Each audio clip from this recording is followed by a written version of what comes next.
السلام علیکم ورحمۃ اللہ وبرکاتہ۔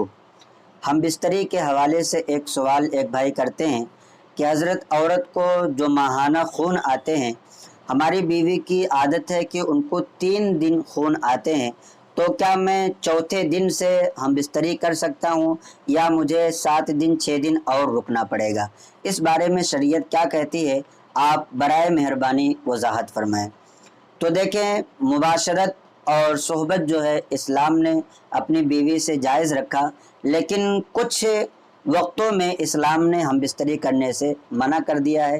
جیسے کہ عورت اگر حیض کی حالت میں ہو تو اس سے ہم بستری نہیں کی جا سکتی، اسی طریقے سے نفاس کی حالت میں ہو تو اس سے ہم بستری نہیں کر سکتے، ہے نا۔ کچھ ایسی صورتیں ہیں جن میں ہم بستری کرنا عورت سے منع ہے۔ اگر اس بارے میں آپ کو جاننا ہے کہ اپنی بیوی سے ہم بستری کب کب ناجائز ہے تو آئی بٹن میں انشاءاللہ لنک مل جائے گا، آپ وہاں پر جا کر کے دیکھ لیں۔ رہی یہ بات کہ اگر کسی کی 3 دن یا 4 دن کی مدت ہو، اس کو 3 یا 4 دن خون آتا ہو، تو کیا فوراً ہی اس کے بعد ہم اس سے ہم بستری کر سکتے ہیں یا 4-5 دن 6 دن رکنا پڑے گا؟ تو اس بارے میں آپ یاد رکھیں کہ ایسی عورت سے مباشرت اس وقت جائز ہے جب کہ عورت غسل کر لے۔ کیا کر لے؟ جب عورت غسل کر لے۔ جیسے کسی کی 3 دن کی عادت تھی، اب اس نے غسل کر لیا تو اب شوہر کو اجازت ہے کہ اب وہ اس سے ہم بستری کر سکتا ہے۔ لیکن اگر بغیر غسل کے، عورت کے بغیر نہائے کوئی ہم بستری کرنا چاہتا ہے تو اس کے لیے کچھ شرطیں ہیں۔ وہ شرط یہ ہے کہ اس کے ذمہ یا تو ایک نماز قضا ہو جائے۔ ایک نماز قضا ہونے کا مطلب یہ ہے کہ خون بند ہونے کے بعد اتنا وقت گزر جائے کہ وہ نہا کر کے نماز کا تکبیر تحریمہ کہہ سکے۔ کیا کہہ سکے؟ نماز کا تکبیر تحریمہ کہہ سکے۔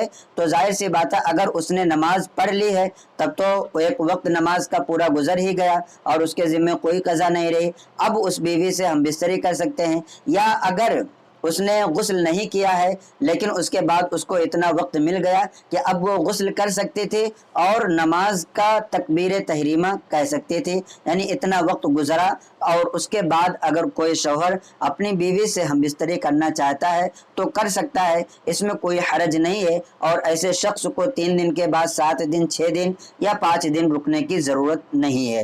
تو جن لوگوں کا یہ خیال ہے کہ اگر کسی عورت کو 3 دن پر یا 4 دن پر حیض آنا بند ہو جائے، پیریڈز کا خون آنا بند ہو جائے، تو اس کے بعد بھی 10 دن تک یعنی انتظار کرنا ہوتا ہے، ایسا بالکل نہیں ہے۔ اگر عورت نے غسل کر لیا ہے تو غسل کے بعد فوراً ہی مباشرت کی جا سکتی ہے، اور اگر غسل نہیں کیا ہے تو اتنا وقت گزر جائے کہ وہ نہا کر کے نماز کا تکبیر تحریمہ کہہ سکے، تو اتنا وقت گزرنے کے بعد عورت سے ہم بستری اور اس سے صحبت کی جا سکتی ہے۔ رد المختار صفحہ نمبر 294 کتاب الطہارت میں یہ بات موجود ہے۔ اسی طریقے سے فقہ کی اور بھی بہت ساری کتابوں میں یہ بات آپ کو دیکھنے کو اور پڑھنے کو مل جائے گی۔ تو امید کرتا ہوں کہ آپ کو یہ مسئلہ اچھا لگا ہوگا۔ اپنے دوستوں احباب کو بھی اس کلپ کو زیادہ سے زیادہ شیئر کریں تاکہ انہیں بھی دینی معلومات حاصل ہوں، اور اگر آپ کے بھی کچھ سوالات ہوں تو آپ کمنٹ کریں، انشاءاللہ تبارک و تعالی ان تمام سوالات کے جوابات جلد سے جلد دینے کی کوشش کی جائے گی۔ السلام علیکم ورحمۃ اللہ وبرکاتہ۔